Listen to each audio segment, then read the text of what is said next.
can't do it. Okay. We'll do it live. Okay. No. We'll do it live. Do it live. I'll write it and we'll do it live. So let's do it live. Welcome everyone to the season 6 finale of the Bison Overtime Show, live on YouTube. I'm Grant Hubbard alongside Ethan Leibach. And Ethan, I think Bill O'Reilly and Bison fans are on the same wavelength after what we saw on Saturday afternoon inside the Fargo. Yeah, for the fans that were actually there. We'll get into the attendance issues and all that. Just a disappointing day to be a Bison, but we still love our team and we're looking forward to getting ready for some basketball. We're not going to waste your time, as much as we don't want to do this. Let's play the highlights from the second round playoff game between North Dakota State and Illinois State inside the Fargo Dome. And, you know, Ethan, first play of the game, I thought this was going to be another dominating victory because Cole Payton back to pass. The nearest defender for Illinois State is somewhere back in normal. Yeah, I think there's supposed to be a safety or something there. I mean, you might want to double team that guy. He's best receiver in the country by far. That was his only catch the entire day. Disappointing, to say the least. And again, we thought this was going to be another great day as, you know, back to punt for Illinois State. Jackson Williams from his own 48 weaves through traffic, and he's going to score from 52 yards out. It's a 52-yard house call. It's 14-0 Bison. This is going to be a great day. He's untouched. Nobody touched him on a punt return. And this is when you think, well, here we go again. Well, here comes Illinois State. Tommy Rittenhouse back to throw. Going to find Eddie Casper here along the sideline. Great catch, great throw for 16 yards, the Illinois State 47. That was unguardable. You can't complain about that. That was an elite throw. But again, this is going to be easy. Tommy Rittenhouse back to throw. Pass is intercepted by Donovan Woolen, best linebacker in the country. For and here we go. We're about to go up 3 scores, right? Nope, Bison would punt. That's just the kind of way this game was. Rittenhouse on 3rd and 9 to Scotty Preston Jr., good tight end for 16 yards, the Illinois State 31. Another really good throw. Staling at his back turn. And then we'd see a lot of this the rest of the day. Victor Dawson up the middle, down the left sideline, and he's gone. 69-yard touchdown run. It's 14-7 Herd. And dare I say, this is the one play I really do blame the defense. The rest of the day, nothing on them. This was just a misfit on the run, and he went all the way. And then we got in trouble here. Barika Penn, who hadn't fumbled hardly all year, coughs the ball up here. Ty Niekamp, the defensive player of the year in the conference, comes up with the football. Yeah, not the spot you want to fumble. You're only up by 1 score. Just giving him life. Again, I thought we'd be fine. Over the middle, tipped, intercepting Nathaniel Staling. And he could go all, I don't think 67 is going to get him, all the way. It's 21-7 Bison. This game is over, right? I would hope so. Defense doing everything they can. Staling's got those wheels like Paul. And that's only interception number 2 on the day for Tommy Rittenhouse. There more would be to come. More. Tommy Rittenhouse over the middle. Daniel Sobkowitz couldn't stop him in this game either for 17 yards. Illinois State 48. Yeah, he's wide open. Good player. Rittenhouse 4th and 2. Dylan Lord for a first down. Barely gets it. The defense played well. I'm just going to keep saying it. 3rd down and 8. Rittenhouse back to throw here. Looks over the middle. That pass is caught. It's Lord again for a first down. Well, that's Luke Maylander, my fault. Now over the middle, Sobkowitz touchdown, 21-14. North Dakota State as we head into the locker room. Again, you still feel good about your chances here. You're up by a touchdown against a Valley team. Again, Rittenhouse, we're going to be fine. Tipped, intercepted, Nathaniel Staling. 3rd interception on the year. This one did not go for 6, unlike his other 2. But again, momentum-changing play, right? Yep, exactly. Right? Got to go score here. Right? Wrong. Cole Payton gets sacked. This was a common theme of the second half. Can't have it. Just protection breaking down all day. You have all the momentum, and you just can't take advantage of it. Again, Illinois State being aggressive, going for it. Rittenhouse looking over the middle. Javon Charles with a first down. Another tight end making a reception. Really good play. Really good throw. Rittenhouse going to keep it himself on the play action. Rolls out. Is going to pick up a first down on 4th and 2. Yeah, the guy's a gamer. That's all I'm going to say. He's a great player. Again, defense bows up. 4th and 1. 4th down stop. Turnover on downs. Let's get a stop and a score. This game's over, right? Yep. And the offense gets rolling. Let's go end this game right now. And I thought they were going to do it. 3rd and 5. Yeah. Carson Williams wide open. Almost dropped that pass, but does catch it. Gets near the 40-yard line. Okay, we're on our way here. Finally rolling. Finally going to go end it here. Problem is Bison would punt, but Rittenhouse is intercepted by Anthony Chideme Alfaro, his first pick since the UND game, and he's going to get inside the 5-yard line. And again, they're going to put this game away, and it looks like they do on the next play. Yeah, I don't even know how they lost this game rewatching these highlights. This is unbelievable. Again, first and goal. Who am I kidding? Brika Penu, 4-yard touchdown. The Cheyenne Mustang rumbled into the end zone. It's 28-14. Game over, right? Sideline erupted. This is when the momentum really felt like the Redbirds could not come back from this at all. 3rd and 3. Victor Dawson. Redbirds need 3. He gets 3. And still, look at that clock. It's winding down. Clock moves. Rittenhouse over the middle. Scotty Preston Jr. Nice throw here in the middle. Gets him inside the red zone. For the picks he threw, he had a good day. I mean, he had made some really good throws. Redbirds threaten. Goal line stand, though. Tommy Rittenhouse gets sacked. It's Toby Inene, who's probably been contacted by FBS teams. Turnover on downs. 6 minutes left. You get probably 1 first down, 2 minutes run off. This game's over. 3 and out. 1 first down is all you need. Well, here we go. Get the ball back. Rittenhouse. He's going to complete this pass to Victor Dawson, kind of hanging over the middle. There he is. Makes Staling miss. Makes another man miss. Gets near the sideline. ACA rings him down. But again, look at the clock. This is a great throw. Yes. There's nothing. This is just a great pass and catch. Sobkowitz, 1 foot down. That's just amazing. But then again, like, there's 2.5 minutes left. Like, I still felt like this is where people are calling for Dan Larson's job. 3rd and 4. They should run it right. Nope, they fumble, and Cole Payton breaks his thumb on this play. He would not return. But again, great field position for Illinois State with 1:51 to go. And you still feel good with this defense in the Bison. Victor Dawson, 13 yards. And now sphincters are getting tight inside the Fargo Dome. 4th and goal. Possible ball game that's not completed. Rittenhouse on the scramble drill. Just heaves it, and it's caught by Sobkowitz, and we got a 1-point game. Yeah, it's just not much. It's just a great play by Rittenhouse. Spack said earlier in the week, we're going for 2, and he finds Scotty Preston wide open with 56 seconds to go. Yeah, just shocker. So Payton out of the game. Hayes is in, throws this one on 4th and 1 to save the season temporarily. It's Rajon Nelson, but that'll be the last great play of the day. 13 seconds ago, 4th down and 7. Nathan Hayes just has to heave it.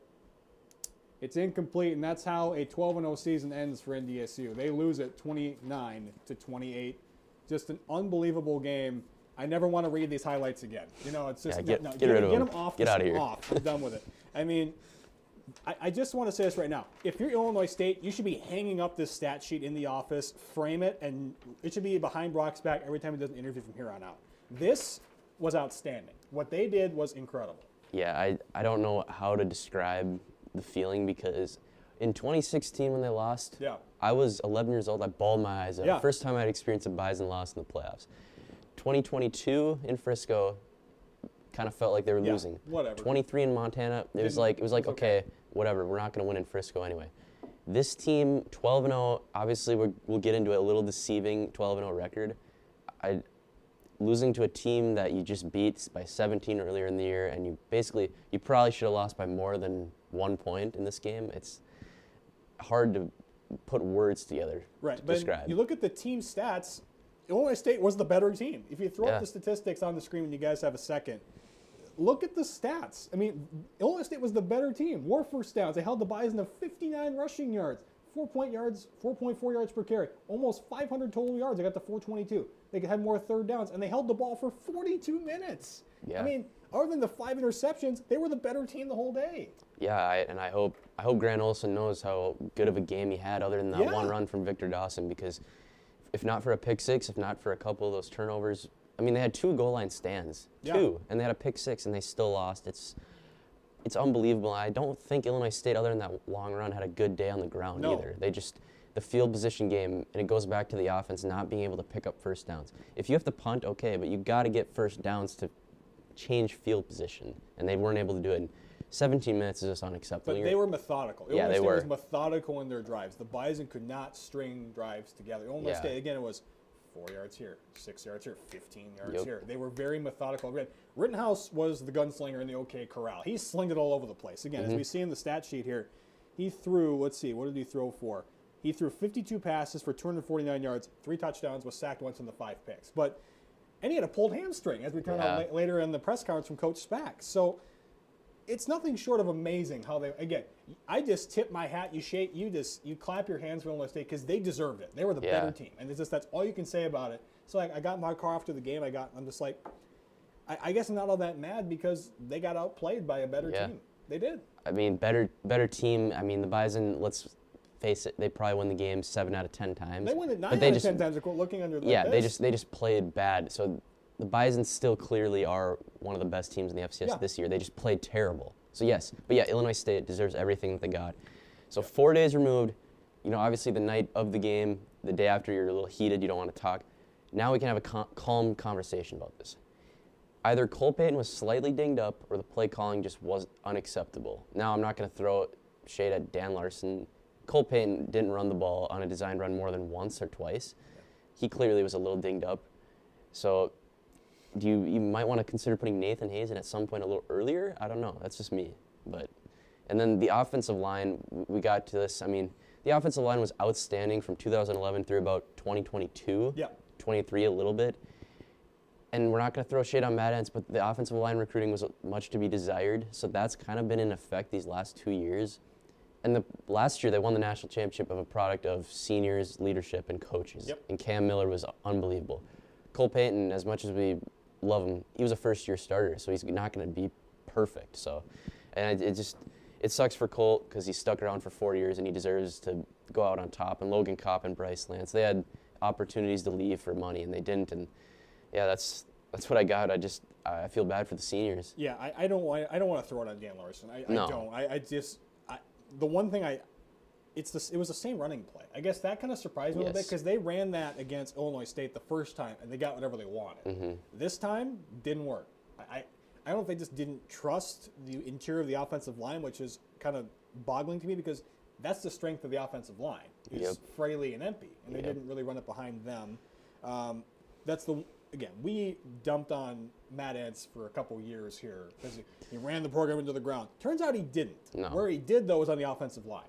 They whiffed on some offensive line recruits to the point where they had to go get Trent Fraley. Nothing against Trent Fraley. He's been outstanding. But they didn't play well against a front that, to be frank, they just loaded up the box and said, you're not running the football. That's kind of how that shook out. Again, you have it written here. This is not Paul's personnel yet. No, it's coming. Look at the recruiting class. Yeah. I mean, we'll talk about there's some late recruits that just came in. We'll talk about it a little bit later, but the guys that are coming in, I think this will be the last time we're talking about a second-round playoff loss. I mean, for sure. So again, I'm only on the show for one more year. But when you take the show over and it's yours, I don't think you're going to be talking about a second-round playoff loss. I'm telling you that right now. Again, Cole Payton, a one-year starter. Exceeded my expectations. I thought he'd be good. I didn't think he'll probably finish second or third in the Payton voting. It's Brungard's to lose. Let's just be honest here. He'll be back next year too. So, but shout out Cole Payton, outstanding year. I hate that was the way that Bryce Lance had to finish off such a great career. Cash got that photo of him post game, because he sent me his 32 photos for the article that I wrote for the Spectrum, and it's like you go through the photos and it's like, this one may not look the best, but that's the one I'm going with because of all the guys that were on that field in white and bawling tears. You expect Raja, you expect Cole. I didn't expect Bryce to come down off the field with his head down. He's the last guy I expected to be like that. But again, Kopp, lose the hair, by the way. Just lose it. It's okay. We're all going to be there at some point. And then Jackson Dudenhoff for sticking it out after the injury. Wish could have gone out on top, but hey, some years it's not your year, and Illinois State's going to have another game, and they're going to beat UC Davis. I'm just going to say it right now. They're better than UC Davis is. So my question is moving forward, what are the TV ratings going to be for the rest of the postseason? That's the question I have. Because other than, is there a notable team that the average viewer is going to look at and go, I want to watch that game? I don't think there's that team. There's no Jackson. There's no Bison. I think it might be the lowest TV ratings they're going to have for a couple years here in the FCS. The Montana State semifinal, if it that'll happens, do it. I did mention those two. That's the one. That's the one game the rest of the way that will draw fans. Cal Davis and Illinois State's not going to draw people. It's just not. No. It's Tarleton State and Villanova. I don't know if I'm even going to watch that game, to be honest. But it's, going back to your recruit thing. I went through the recruiting classes from 20 to 2023. Matt Entz is kind of like prime years of recruiting and not going off of climb and stuff. The offensive line is the one group where I go, some of these names I don't even recognize because they're not here anymore. Right. The skill positions he nailed them. Christian Watson wasn't one of his guys, but that's kind of what tailed off of that was the receivers really started to be emphasized. I'm going to talk a little bit about the fans now. Please do. So 2011 through 2019 was the prime years of this program's attendance stuff. And we'll put the graph on the screen when we can here. 10,000 fans is unacceptable for a playoff game. It's unacceptable. 10,000 people in an 18,000. There it is on the screen for you. Yeah. So 2023 we can kind of cross off just because that was the year that was Drake. Yeah, they had one game. That was Drake. And this is regular season included here, but I don't know what you're doing on a Saturday if you live in Fargo, North Dakota, and you're not going to the Bison. If you're a Bison fan, you're just saying it's too expensive. It really isn't. I mean, what else are you spending your money on? I'm not going to come after people on money and stuff, but the people like Cole Payton, Bryce Lance, and Logan Kopp deserve to have a huge crowd, especially for them coming back the way they did when they had money offered on the table. I feel for this team, and we've hammered it the last 2 years here with the attendance issues. I mean, how was South Dakota State in the semifinal not 18,900? Yeah. I just don't understand. It should be standing room only, and Matt Larson, Polasek, everybody at NDSU Athletics done everything they can. They've tried everything, and it just has not worked, and it's not their fault. I don't know what to say about it. I think the things I look at, just kind of going through Twitter a little bit here and there. Well, they're not addressing the game day experience enough, which I guess, I could agree with. They haven't, for me, it's like, I was talking with my guy, Blake Engerbretson from Bison Report, because we were sitting next to each other in the press box. I sit next to him like, we got to tell Dudzik to update the intro video, because it's 4 years out of date, which I guess doesn't sound like a big deal, but that just tells me the lack of detail that we're not caring as much about this program, because even the dang intro video is not updated. Because we won a national title last year, and it's not in the intro video. It's from 2022 was the last time that video was updated. So little things like that. But again, Tarleton State's doing something this weekend. Dollar beer, dollar dog. Like, it's a Phillies game, which I get if you gave Bison fans a couple of beers, it's probably not the best idea. That's why you only have alcohol sales for 3/4 at most games. Yeah. But I guess what else can they do, I guess, is what I'm trying to figure out. Because the game day experience, you're in a building that Bison fans or citizens of Fargo do not want to renovate the building. So you're stuck with what you have. Yeah. So that's not on NDSU. That's on the local taxpayer to get that building renovated. And then the pushback there is, well, why don't they just privately fund the thing? Well, a practice facility is one thing.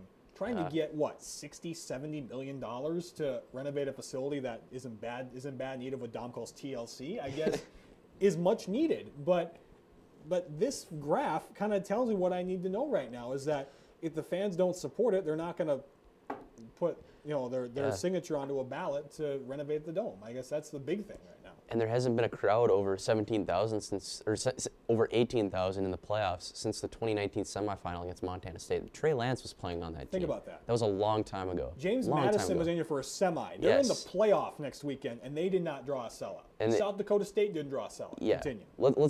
I want to emphasize something. The fans who are there are awesome. They did a great job. The people who were there, good job. Yes, you guys, they care. And what I thought was really cool is after the game, and myself included, we went down on closer to the field and we clapped them off the field. That's what you do.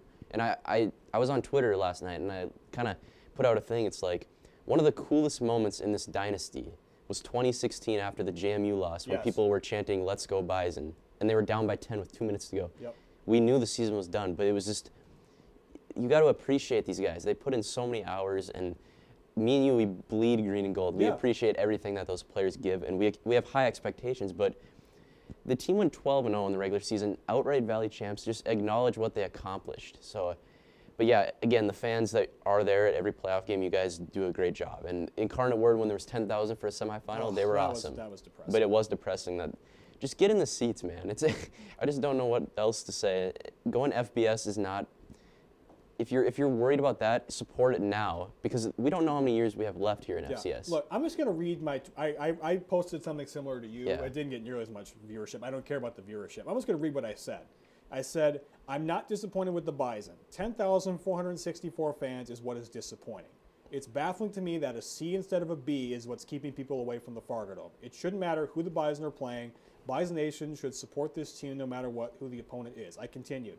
Since we bang our heads into the FBS wall not going to say the word I said in the middle, every day, let's start by supporting the team in an FBS manner, then worry about the logistics of a move. I don't want to hear FBS talk when a fellow Valley school knocks NDSU out. Our fan base needs to grow up. They do. That's what I said, and I still stand by that statement 4 days later. Yeah. Like, if you want this team to go to the next level, support it like one. That should be the first thing you should be thinking about. Why is James Madison FBS? Because they support it. Yes. Why is Georgia Southern up there? Because they support it. 10,464 fans tells me we don't support it. Or we're bored, which again, we're going to use the bored excuse on everybody. Is that it's boring, it's the same opponents. You're telling me San Jose State's going to sell the building out? Is that what you're telling? That's what There's Dom no is. way. Again, I love Dom to death, but if that's what he's telling me, that's not going to happen. Maybe the first year or so. Maybe. That'll do it. But after that, I have questions about what is this going to be like in 10 years when you're not competing for a playoff spot, but you're going to play Air Force, UNLV. Is that going to be the same as when the Jacks come in here? I don't think so. It's just not. In 2000, put a year out there. Yeah, go ahead. 2035. How many times is UTEP going to be coming to the Fargo Dome? Like 5 times if they were FBS right now. If that. Yeah, like, is that really going to sell out the second, the third, the fourth, the fifth time? No. Is that going to sell out the top row of the dome? No, I don't think so. It's not. Me and you, I think we're in a different tier of Bison fan. We care about, we bleed green and gold. We think about Bison football in the months of May and June. We're not like other fans. But the thing is that when it's football season and people are into Bison football, just come to the games. It's just, I just don't understand it. But we're willing to take the glasses off, the rose-tinted glasses off, and say, hey, you know what? They're not going to win a title every year. No, and they're that's not. Okay. And I could not accept that when I was 11 years old and they lost to JMU. Right, I was bawling my eyes out that night. Same with you. But you know what? You grow up and you live and you learn. And what we've learned is that, you know what? Everybody else is good too. Yep. It's not just the Bison that are good, that are dominant. It's fun being the dominant big bad bully all the time. But you know what? Sometimes we're not passing the torch off, but for 1 year, you know what? If you're Illinois State, go win a national title. Yeah. You guys deserve it. We're cheering more. for you, honestly. I am. If anybody's going to win the title, let it be Illinois State. Yeah. Brock Spack is one of the best guys in Yeah, FCS college football. Best mustache in college football. Better than Tim Plows. Go beat Tim Plows so you at least have that to hang your hat on. But it's just frustrating with our fan base. It sucks that we're 20 minutes into this and we're talking about the fans and not the performance from the team. Right. Because that's how bad it is. It's the fans are the main issue right now, and I don't know how you can fix it at this point. We're 5 years past COVID. COVID is not an excuse anymore. It was for the first year or two. It's not anymore. This is a fan issue. And if it's ticket sales, it costs too much or all that stuff.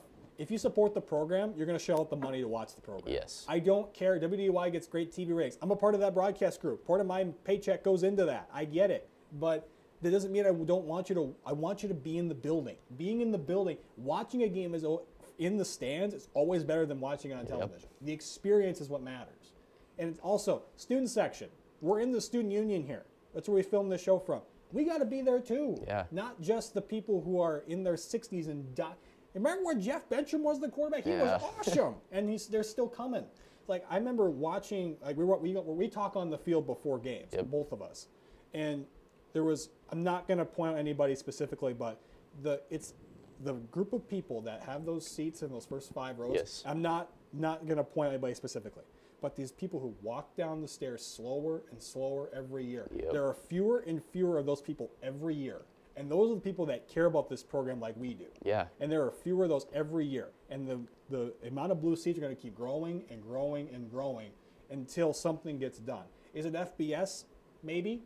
Yeah. But I did, and we're hearing from that podcast about, oh, there's smoke, they're going to be there. I think they're doing that to get views. I don't think they're doing that because they have concrete evidence that we can tell Colonel Jessup about. Did you order the code red? Did you order that the Bison are going to the Mountain West? You don't know that. You don't. No. And it's infuriating. You never know when this program when the dynasty run is over. Is the dynasty run over? No. They're going to be back next year, and they're probably going to win it next year. I think so too. A loss like this rejuvenates a program. Yep. I hope this is a kick in the pants to not only our fan base, but to the program. Yes. That, you know what? As Michael Tutsi said, we can't roll the helmets out and expect to win a national title. Yeah. Because as Mike McFeely said, FCS is boring. Well, it turns out Clearly the team that was boring just beat NDSU at home. Yeah. So enough. All right? Enough. And FCS is still fun to play Yeah. in, and they're forced to be there because they're too good to move up. So, sorry. Should we talk about Tyler Roll now? Anyways, Tyler Roll. So Jimmy Rogers is the head coach now at Iowa State. Yep. So he implodes the Jackrabbit program, goes to Pullman for 11 months, then goes to Iowa State and take some of the Washington State recruits to Iowa State. Does that make any sense? Doesn't make sense to me. So he's going there. So this is the last couple of years for Tyler, not Jimmy, for Tyler. OC in 23 at North Dakota State, goes to Tennessee State for a cup of coffee and a donut, and then heads to Iowa State where he was the running back, fullback coach. And then he went to the Lions this year to be the tight ends coach. And now he's coming back to Iowa State to be the offensive coordinator. I don't know what his ultimate goal is in coaching. Yeah. But to me, it feels like he wants to be the head coach at NDSU, and he's trying to get the plot points to say, okay, I got this, I got this, I got this. So when Polasek leaves in 2 to 5 years, give or take, it's Gio or Tyler Roll. And right now, with the resume, I go Tyler Roll. Yeah, speaking of Jimmy Rogers, isn't it insane that 11 months ago he was coaching here Isn't that and crazy? they lost? It feels like a lifetime ago with It does. what's happened. But back to Tyler Roll, it kind of feels like he's going the Tim Polasek route. Like he's not going to these huge institutions. Obviously the Lions is because it's an NFL team, but Polasek went to Northern Illinois and then he was at Iowa and Wyoming. I can't remember what order, but anyway, he was at those places. If you want to be a head coach at a place like NDSU, you got to go other places. Grant Olson, I don't know if, I hope don't have to worry about this for a while because I hope Polasek's here forever, but Tyler Roll, it's pretty clear that what he wants to be, and he wants to be the head coach here. And I think it's going to happen at some point. I would not have said that 2 years ago when he was the OC because he didn't have experience anywhere else, and it's the same goes for Grant Olson. Recruiting news, there was some late recruits we were talking about. I don't know if this was the recruit that Tim was keeping the phone on him at the press conference for, but Braden Tolliver, 5'10", running back out of Erie High School in Colorado. They flipped him from Oregon State to come here. He'll be here in January. And again, same thing with the running back last week. If I butcher your name, I am so sorry. Jaden Uwanga, 6'5". He's a 6'5", 200-pound kicker at a Forest Lake High School in Minnesota. Are you sure it's not linebacker? I'm looking for that word. No, kicker. Hey. Kicker out of Forest Lake High School. I'm just saying, fake field goals with this dude would Hey, be let's do it. hilarious. That would be awesome. That'd be good stuff. But so the recruiting class now is 21 with 2 running backs, still no quarterbacks, and a kicker.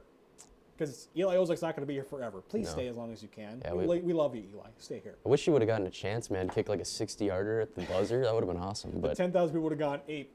Oh, man. If he would have made that. Yeah. So the Bison have not had anybody go into the portal yet. Now, apparently, Toby and Nene has gotten offers, and who was the other person you're talking about? Bo Johnson. Bo Johnson have been in the portal, but they're not in the portal as of yet, but 6 players are.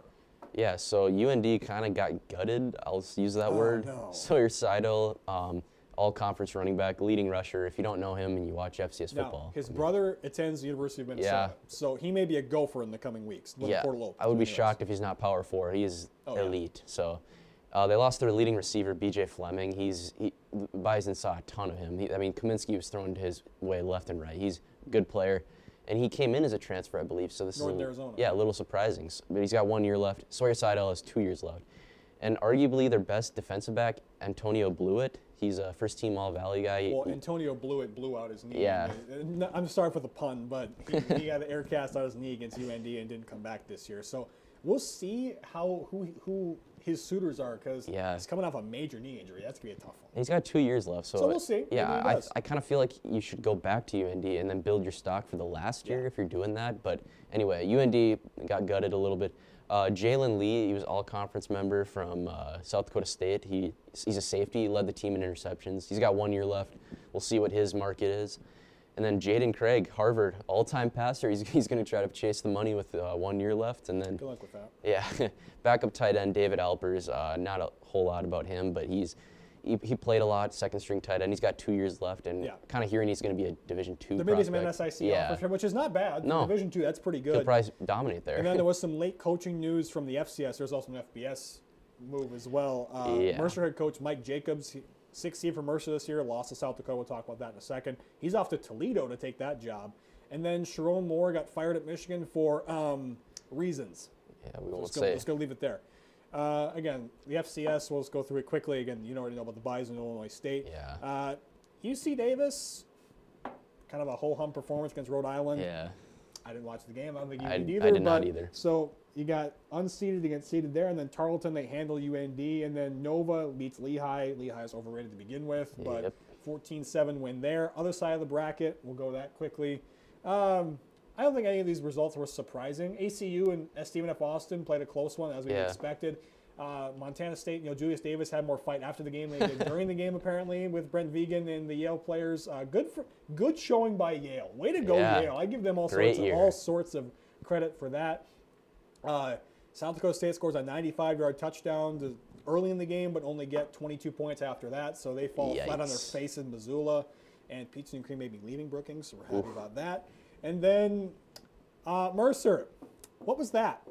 Yeah. We were watching that before the game, before the Bison game. We're like, holy crap! It's a boat race out there in Macon, Georgia. 47 donut in favor of South Dakota. So your quarterfinal games. I mean, you got USD and Montana, Stephen F. Austin and Montana State. We got Davis and Illinois State.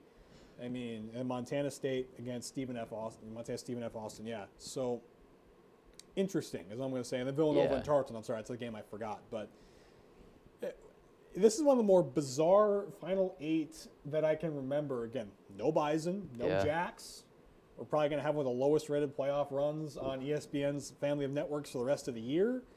Good for FCS? Yes. Good for television? Hell no.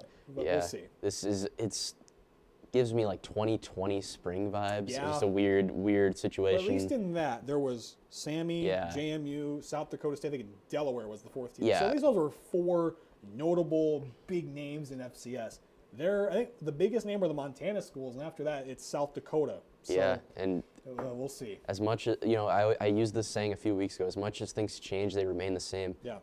In August, we were saying, USD, watch out, this could be the Bison's contender in Nashville. Well, they're the only Dakota team left, and they've been dominant the last 2 months. So I don't think they're going to win in Missoula. I don't think anyone's beating Montana State now the rest of the way. This Illinois State side of the bracket's there's just not going to be a team that comes out of there that's going to beat Montana State. I don't think so. I'll watch the title game, but it's going to be a little depressing. Yeah. Our hot takes have been bad. Yeah. They've been cold the last couple of weeks. You got the takes. So so the ones that were wrong anyway. Yeah, preseason I said Bison have 2 1,000-yard rushers. Now I looked at this before the playoffs started. This was going to happen if the Bison went deep. It just was. They were 200 yards off each.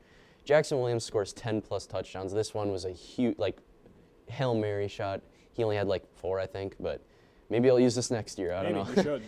Eli Ozick could have broken the record for 56 yards if we got to half court. We had a shot. We had a shot, but and then of course a week after I said Bo Brungard was going to be on an FBS roster. So Youngstown's going to be a threat next year, I guess. So. And then I said NDSU would win all 3 of their preliminary round games by 10-plus points, and they didn't win one of them. So I don't want to talk about my takes last week. They were really bad.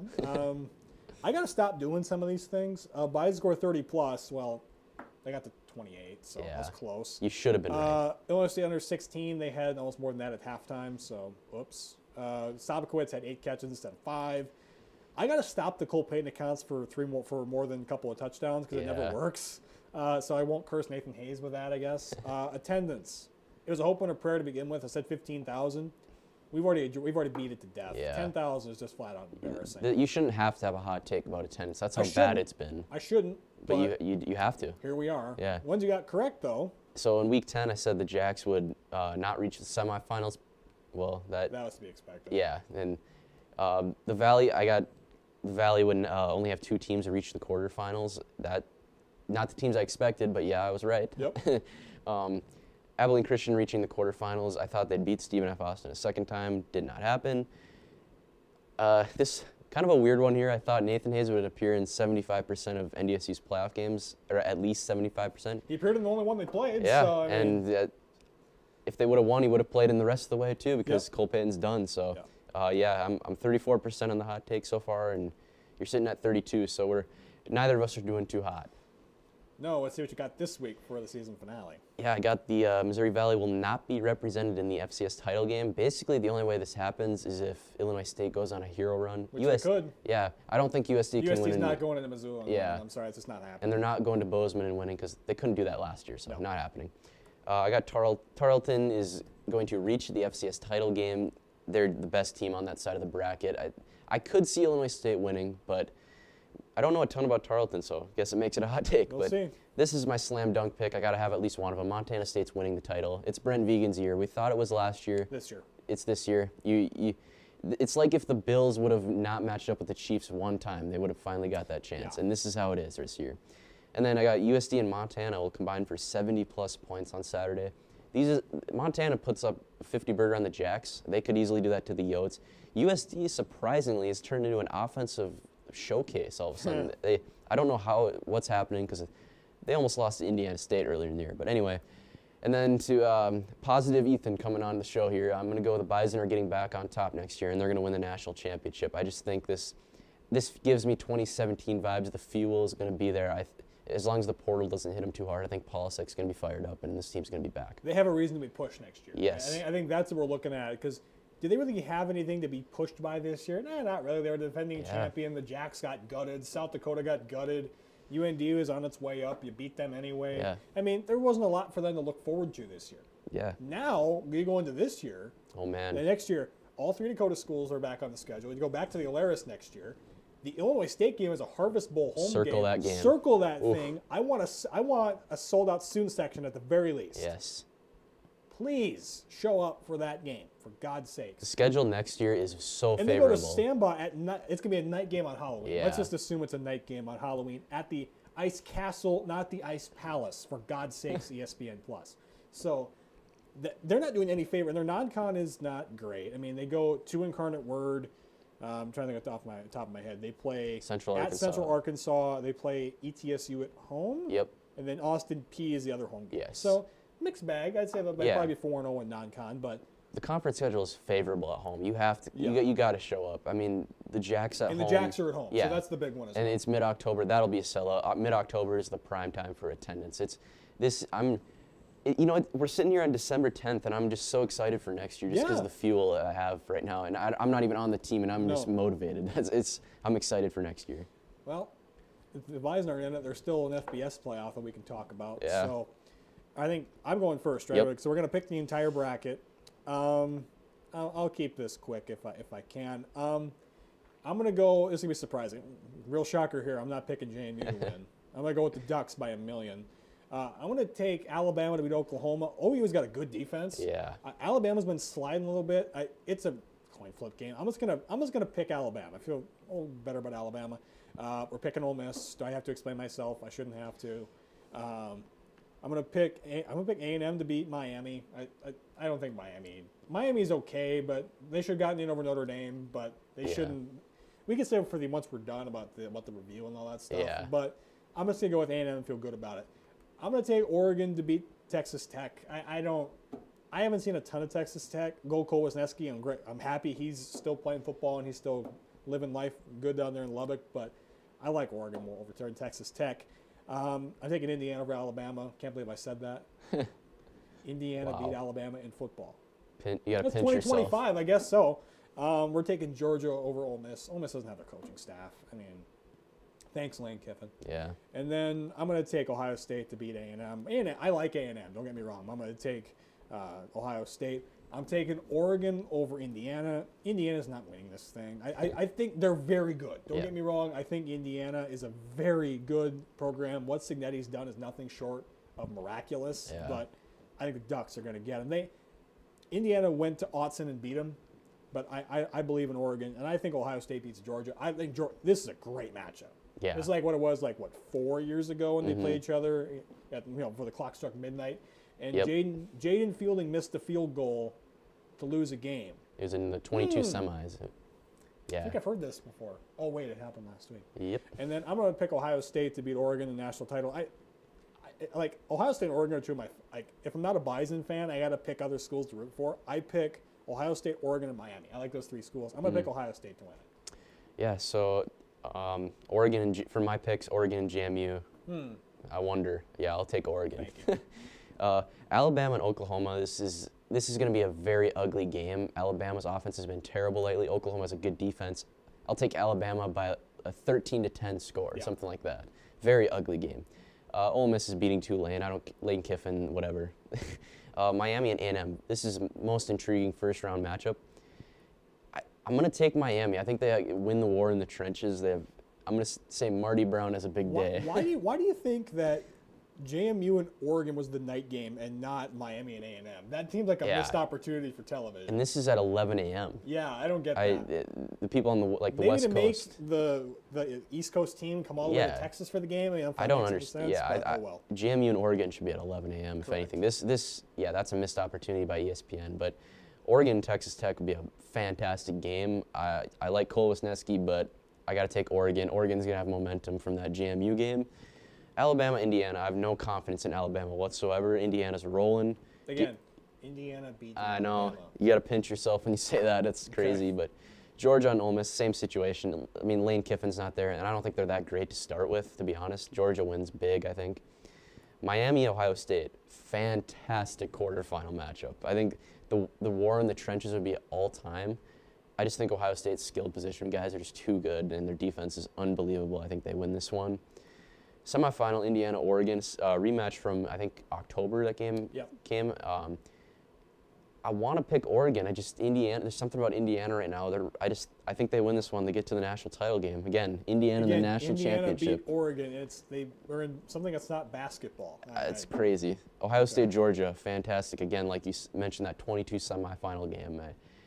This would be an absolute war. Georgia's offense has been weird lately. Yeah. I don't know how to describe it. I just don't. Gunnar Stockton. He's a mixed bag with him. He's like Derek Carr. He'll be True. super you know, good that's for a actually while. really accurate. Yeah. I agree with that. And he's probably going to get himself killed running. But I'll take Ohio State. And a rematch in the Big Ten title game. Ohio State feeds off of motivation. They just have the last 2 years, and I think they win this game. And I think they win it all this year. I just go back to back. Well, there you go. So, again, we're available to be consulted if need be on that. So, we don't have it written down, but just the way that people are talking about the 12-team playoff now, Notre Dame got screwed. No, they didn't get screwed. Why Notre Dame got screwed is not their fault. It's because the committee was hell-bent determined to keep Notre Dame above Miami until the final release of the rankings. That didn't make any sense. Mm-hmm. And also, so the group of five be in this playoff? No. They shouldn't be. But give them their own playoff. No, what we were talking about with my 2014 model last week, everybody's happy that way. Yeah, everybody gets in. So I get it. You got to cover your ears and you want to vomit when you hear that Jacksonville State and Kennesaw State are competing for a shot in the college football playoff. But guess what? That's the way it is on our level. Yep, it is. Guess what? Yale gets in. You know, the champion of the Pioneer League gets in. As bad as the Big South OVC was, they get a team in. It happens to be Tennessee Tech who got bulldozed. But anyways, everybody gets in. That's the thing, is that I get you have to the pie has to be cut 24 different ways and you have to do all those certain things. I get that may seem like a head scratcher and we can't do that the money doesn't work. Yeah, it does. You can make the money work. It's that you're getting into bed with the bowl games, and you just don't know, because have they got that bowl game finished yet with Georgia? Who's going to play Georgia Southern? I don't think they have that game figured out yet. Bowl games are dead. They're done. They're dumb. Let's be honest. Conference championship games are dumb. Bowl games are dumb. That's why we don't play them in the FCS. We would play them anyway. They're dumb. 24 teams gets everybody in. Yeah. I get it. But again, we went through it a couple weeks ago. Half the field was still Big Ten SEC teams. Yeah. It's the teams that everybody right now wants to see Vanderbilt in, and this would get them in. Texas would get in. Yeah. So we can stop talking about Texas. Oh, they got screwed. Well, okay, don't lose to Billy Napier. Yeah, you lost to Billy Napier. They lost to Florida. That's why they're not in the playoff. And the main argument I keep hearing is that this would take away from the Michigan-Ohio State type of games, like the rivalry. The Bison and the Jacks every year are playing for the 1 and 2 seed. Look at last year. If the Bison lose that game, they're going to Brookings and they're not winning. If they won in the Fargo Dome, they won again in the Fargo Dome. Michigan and Ohio State, if they're on the same level, if they were 2 and 3 like they usually are, last 2 years they're you can both scratch. getting in. They'll see each other again down the line. They'll see, and the television ratings. That's what everyone cares about. Fantastic. Oh my gosh! Can you imagine Oregon hosting Michigan in the quarterfinals for a trip to Austin? In our model, the first round would suck. Okay, well, let's just be honest. But it does at the FCS level too. Right, exactly. But you'd see Kennesaw, Western Michigan. You'd see a lot of bad. Yeah. I understand that's the pushback, and I fully admit that that's not the best way, the way we go about it. But again, that's what we see at the FCS level. We see Drake get killed. We see Harvard get murdered. We see that kind of stuff. But everybody's happy. And guess what? The same teams are usually the ones that are playing at the end of the day. 9 times out of 10, this is a rarity year where we don't see the Bison or the Jacks, where you're going to see, again, Indiana, Oregon, Ohio State, Texas Tech. You're going to see the same Georgia. You're going to see the same schools in it every single year. So I don't like hearing the complaining because you know what? If you just adopted, more teams, if you adopted more teams, Indiana doesn't need to sign a BS, or Notre Dame doesn't need to sign a BS agreement that if they're in the top 12, they automatically get in like it's a get out of jail free card for not playing a good schedule. Join a conference. Well, they're not doing that. No. Like, I hear that argument, and I'm just like, they're never going to do it, so stop talking about it. Or you could play better out of conference games, or you should just try to play a conference other than the ACC. Yeah, it's because simple. the ACC is the worst Power 4 conference, and you want to play it every year. So that's my problem, is that if you want to get in, okay, don't lose to Miami. Don't fumble an extra point against Texas A&M. Yeah. If they don't fumble the extra point against A&M, they're in. They go to overtime, they probably win. And the Miami game, they had plenty of chances. And yeah, you're totally right. You either got to schedule more huge games so that you probably win one of them, or just don't schedule anybody like Indiana. Indiana didn't play anybody. Yeah, because like once every 20 years they play Ohio State, it seems. Yeah. They schedule home and home with Ohio State. Do it every year. Yep. Because then you know what? That's a data point we can go back to is, oh, you beat Ohio State, or you lost like a last play of the game they did a couple of years ago. I want people to, once you're done watching us, go to Alabama schedules the year that Nick Saban was the coach there. They were great. They were unbelievable. And guess what? Part of those years, 2 teams got in, and it was a one-game thing. They took pride in playing those games. Yeah. If the Bison moved up, I would want them to play huge opponents all the time. I don't want them playing Kennesaw State non-conference game. No, that'd be cool because we never got to play them in the playoffs. Well, because they had a chance twice, and they lost both times. But the point being, it's like we don't want to take away from, like, Ohio State and Texas playing was so awesome. They play in Austin in August next year. Who doesn't want to watch that? Correct. Let's figure this out. Yeah. We do have to talk about the rest of the quarterfinal games quickly. Montana State's a 10.5-point favorite against Stephen F. Austin. I got them to win. You do as well. Yeah. Montana over South Dakota. Montana's a 6.5-point favorite. I want to take a minus 6.5. They're better than South Dakota is. Yeah. You agree? I agree. Tarleton, Villanova. It's the easiest pick of the whole weekend. Oh, yeah. Give me Tarleton. Should be at 18.5. Villanova's not that good. I mean, come on. And then UC Davis, Illinois State. Give me the Redbirds. I mean, the fact that Davis is favored is strictly because they're at home. One team gets 3 points. They're only a 2.5-point favorite. Illinois State all day. Brock's back to the title game, man. Please. Give it to me. You know what? I didn't know a lot about him until the last couple of years when the Bison finally started playing him again. He seems like an awesome coach. He is. He's a fun guy to play for, but I'm glad. Like Jaden Cohn, you go have your moment. Yeah. You guys deserve one. We've been talking with them all season long. Go win one. Nice fan base. All right. There's always the one fan who wants to ask us questions. Please do so, by the way. We love them. Yeah. Did the coach's contract leave Burrow's 2018? Did the coach's contract leave the team? It's a multi-part question. Did the coach's contract leave the team unprepared? Was Cole hurt prior to the game? If so, why not put Hayes in earlier? And why not have heavy personnel sets help with protection? The coach, I mean, you could make a case there. I mean, I'm not saying they were distracted by it, but, you know, they were listening during the bye week is that, you know, they were unsure if he was going to stay or not. And when he walked back into the training facility, you know, they were happy and they were excited and they were so happy to see that he was staying. So maybe not. I don't think so as much. My pushback on this, they started up 14-0 and they got a pick and they almost went up 21-rip. Abilene Christian last year, I would say they were unprepared because they went down 17-3 right away. This year, not a chance. Was Cole hurt prior to the game? I don't know that. I don't think any of us know. It never leaked in the media if he was hurt or not. Remember, he tweaked his knee against St. Thomas. I don't know if that lingered or not. I have no idea. Yeah.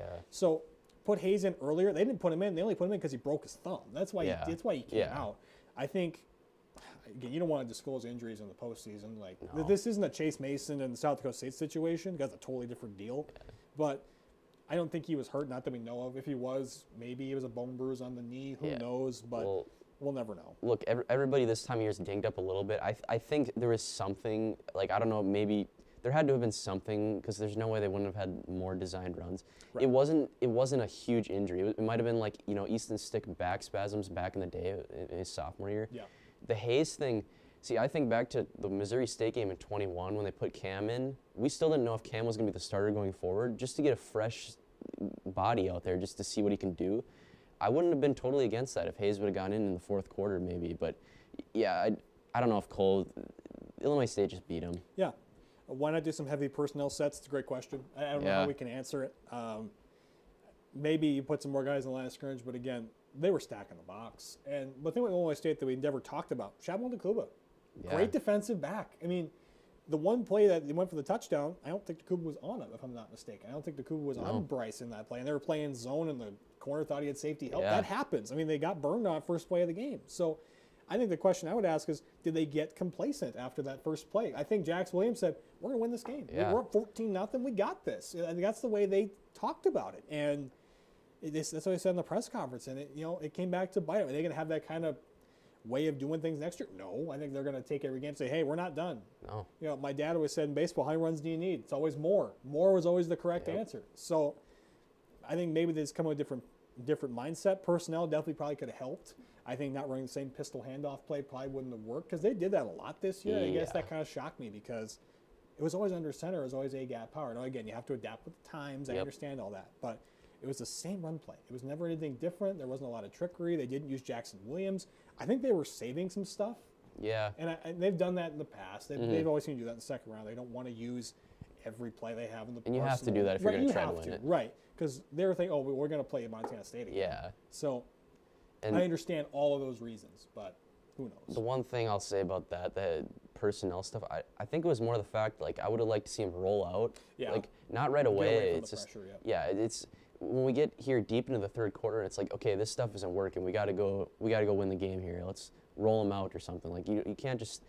It kind of felt a little stubborn. Okay, we're sticking to this and we're not going away from it. And I hate to be the play call guy, going on the OC, I don't want to be that guy either, right? You know what? It was just there were some plays that were there to be made and they just weren't. It wasn't all play calling, so.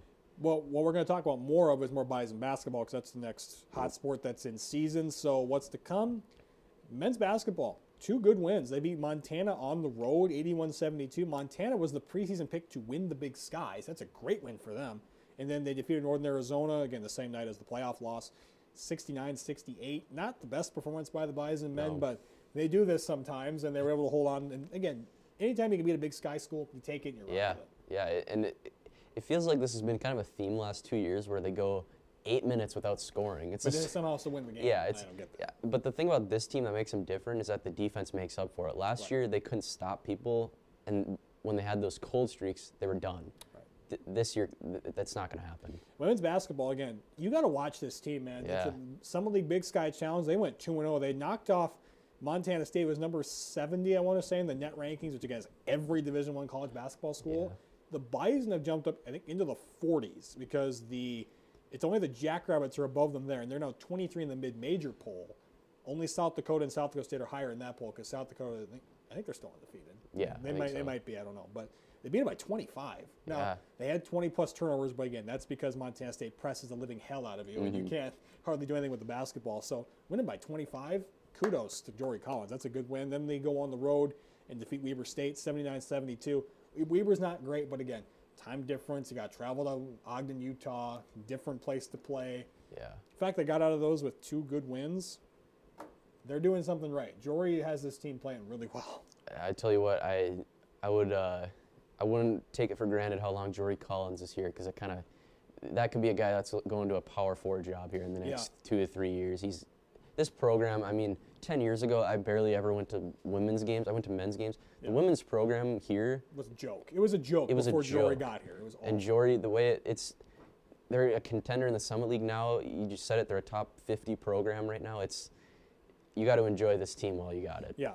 A couple last things here. Make sure you join us for our Season 7 premiere of the Bison Overtime Show on Wednesday, January 14th at 5 p.m. We'll be live on YouTube.